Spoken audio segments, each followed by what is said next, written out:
Well, we've all been hearing a lot about a, quote, surge of unauthorized immigrants at the southern border, turning the situation into a, quote, crisis at detention centers. But those two words might not aptly apply to the situation at all. Unfortunately, a lack of media access to those detention centers makes the truth elusive. From a distance, reporters have seen migrants heading to the border. We witnessed more than 25 apprehensions. It's a common phenomenon this time of year. President Trump called them caravans. To the historic surge of migrants. And deepening of this crisis? But is it another real surge or a true crisis? According to the Washington Post, which analyzed data over 9 years, it's neither. But the issue has become a political hot potato.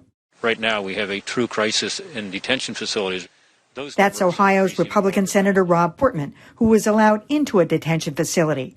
But the watchdog site Media Matters says the press is adopting the language of the GOP without knowing for sure what is happening inside.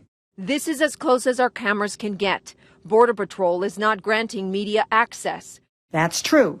Citing COVID restrictions, the media is not allowed into the detention centers. They did allow one NBC crew into an HHS recreation facility where migrant children are released to. These facilities, even historically back in the Trump administration, were generally not crowded. But without access to the detention centers, the media doesn't know if this is true or not. Well, there are a lot more kids in cages right now. And the Biden administration doesn't want anyone to know this. And so everyone wants to know, and we will find out.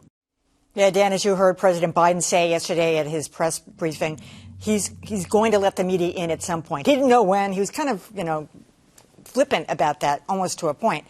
But you would think that he would want the press to go in there. Is what Ted Cruz said true? Are there more kids in cages? Is it really a surge or a crisis? Or is it, as the Washington Post says, just the regular seasonal, and this one isn't even as bad as some as we've had in the past? I mean, you'd think that the Biden administration would want the record, would want the facts, would want the story out there as it stands. You would think so, because indeed there is a lot of confusion, and you've had, even the Washington Post on the one hand calling it a surge and then saying, well, this is something that's seasonal, right? You can see seasonal surge. Right. You can see this double coverage happening. I think for the news media, perhaps the best thing to do is to do reporting along the lines of this is what we don't know, as opposed to what we think it is, and stay away from some of the language such as surge. Those things are difficult to really quantify if you aren't there, if you're not getting access. One of the things I think we can do, and we've seen some of this, is to rely heavily on data and maybe even, comparing any photographs, any file footage that you might have, doing more of that than using the fresh, footage that you're seeing now and then adding language that may be incorrect, I think is probably the smart way to go at covering a story where you're not getting the access. So that's key, the data. And what hasn't happened, except with the Washington Post and a few other outlets that haven't really been in the forefront of this coverage, is that the data shows that this is year over year about the same, and that it is seasonal, and surge is an incorrect term. What we haven't said is that we started, the journalists, looking at this again with that lens after the GOP raised this and said, Biden, you don't criticize Trump. Look at you. Look what you're doing. So here are some stories that could happen even now before the administration lets in journalists to see those pictures, which should be happening. And that is, what about the backup with the asylum judges? That's part of the problem. That has not gone away. That's gotten worse, as a matter of fact. Why, if you want to criticize the Biden administration, since you know it's seasonal, are you not more prepared to deal with it? These are the kinds of journalistic questions, instead of going along with the narrative that has been set politically in a way by people who are trying to get away, let's not forget, from the storms in Texas at the time. That's where this started. So that's what I would say about it.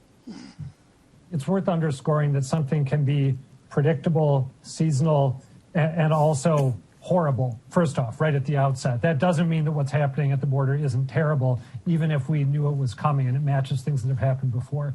All the data that I've seen, like all the data that you've seen, indicates to me that this is not a seismic, once-in-a-generation event like you might think when you listen to the media talk about it, and as Callie said, when you listen to Republicans talk about it.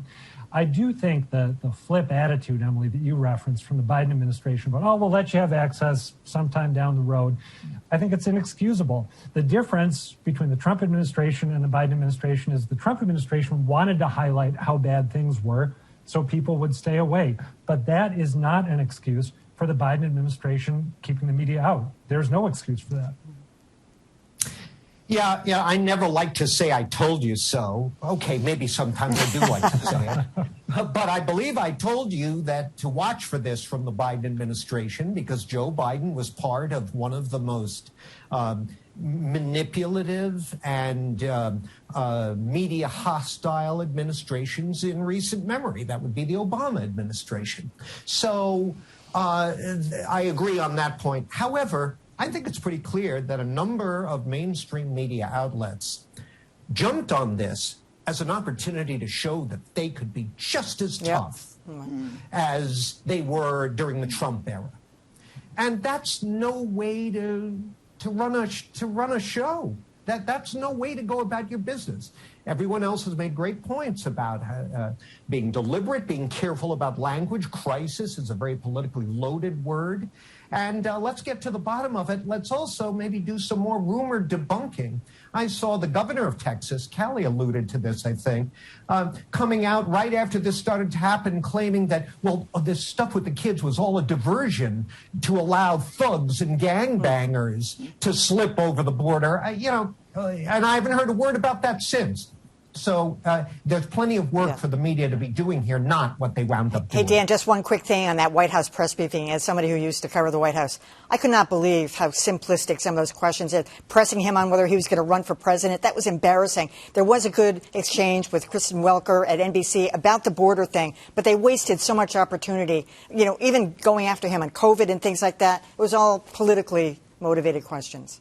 Yeah, I was watching the entire press conference, and you kind of know how these things play out. You have a series of questions that you want to ask, and when someone asks the question, you have a second one. But you have some really solid, important questions to ask, and asking about 2024 really at the first one, and it was asked twice. I know, twice that question was asked, and he responded twice to that question. Basically, shut up.